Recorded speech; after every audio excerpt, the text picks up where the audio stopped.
Hey team, hope you're all doing well. Today's topic, I want to go over a question that is often asked, and that is, how do I train slow to race fast?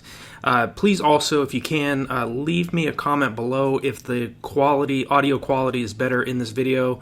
I want to thank all of you who've reached out to me and said, hey, your videos are great, but at the same time, the audio needs to be improved a little bit. So I did get a Blue Yeti mic. If you are making videos yourself or interested in having a high quality mic, I'll leave a link below this video if that's something you're interested in. You want to know more about the Blue Yeti mic. It's pretty awesome. But hopefully you can hear this video better. There is a 80-20 method of running that we've all talked and heard about over the years, and that is, you're running 80% of your training runs and your volume throughout the week at an easy, slow, conversational pace. And then you have 20% of your training volume is focused on harder anaerobic training. And, I do talk a lot about, these faster, varied pace long runs and doing hard track sessions and longer threshold training runs. And you really do have to pay attention to the amount of recovery you're giving yourself, because not everybody's goal is to make the Olympic team or to qualify for the Olympic trials in a track event or in a road race like the marathon. There's athletes out there that can get much better results just by running easy, relaxed, consistent mileage. And, I've had a lot of friends and family members over the years too that really get better results by just running consistent mileage at an easier pace. And they don't really do as much track workouts or as much speed work as other athletes, and they still get very similar types of results. So every athlete is different. I want to really remind the athletes that watch these videos that it's not that you just have to run a very high amount of your volume at a faster pace in order to run faster.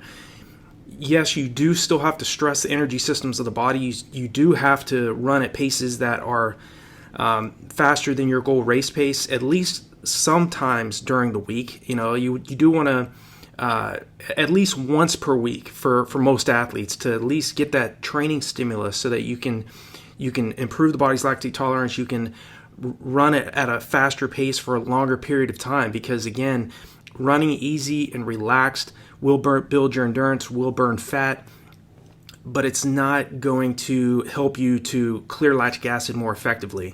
Okay, it is going to help you with your stamina and help you with your overall endurance, but you need that strength and speed to really get faster over a longer period of time. I always talk about the importance of not being in a rush when you're training. Allow enough time for your body to adapt, and it does take approximately 3 weeks up to about a month for your body to adapt to the stresses you're placing on it. And the 80-20 rule of running, again, 80% of your weekly volume training at an easy aerobic pace, and then 20% of your weekly volume training at a very fast anaerobic type efforts, can still get results for most athletes. Now, the faster you're wanting to run, the more specific you have to be in your preparation. If you look at athletes, any type of world-class athlete or even national class athletes that are running very, very fast on the track and on the roads, they're not following this 80-20 method. Okay, I'll just tell you from my own experience, if I would have done an 80-20 method of training, I would have never run 2:19 for the marathon. A very high percentage of my weekly volume, looking back, I'd say anywhere from around 25% to around 40% of my weekly volume was running below my anaerobic threshold.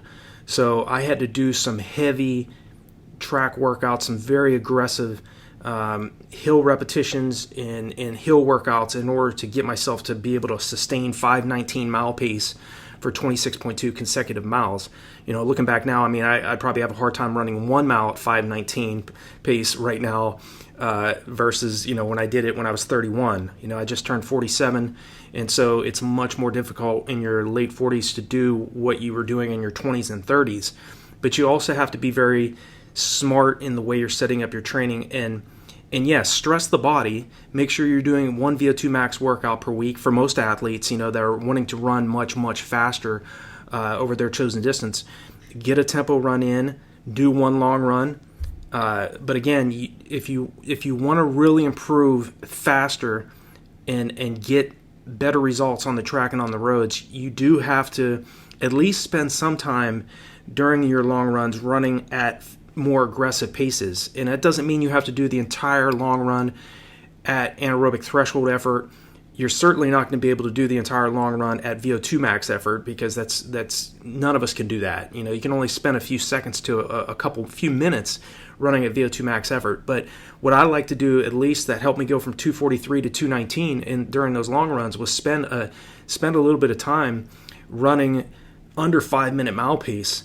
I usually would do anywhere from a 20 to 24 mile run for my long run, and I would drop every fourth mile. I would do a sub 5-minute mile every fourth mile during that long run. Now again, be creative in the way you do your long runs too. It doesn't just, it can be a steady state long run where you're doing like a 2-mile warm up, maybe or 3.2 kilometers warm up, and then you're running maybe 10 miles or 16 kilometers at 10 seconds faster than goal race pace, and then jogging for a few miles or a few kilometers, and then running maybe 10 seconds faster than race pace for a couple miles or a few kilometers. And again, you're mixing it up. It's sort of like a fartlek workout. When I talk about those varied pace long runs, it's sort of like a long fartlek workout, but just a little bit more strategic in how you set it up. But I do think in order to, how do I train slow to run fast? Do pay attention to your recovery. Okay, you're not going to be able to continue to run hard every single weekend if you and adapt to what you're doing if you continue to run too fast throughout the week. Okay, make sure, when I was training and I was at my peak racing fitness, I would jog on easy days. I didn't care if I was running 12-minute mile pace on my easy days. Okay, when it came to time to do track workouts or hill repetitions or races, I was zeroed in, locked in on what I wanted to do, and I was going to be extremely aggressive in my preparation and when it came time to race. But when it came time to do easy recovery runs, I really took those days and really paid attention to really slowing down, enjoying the process of getting in better shape. And so, the question of how do I train slow to race fast?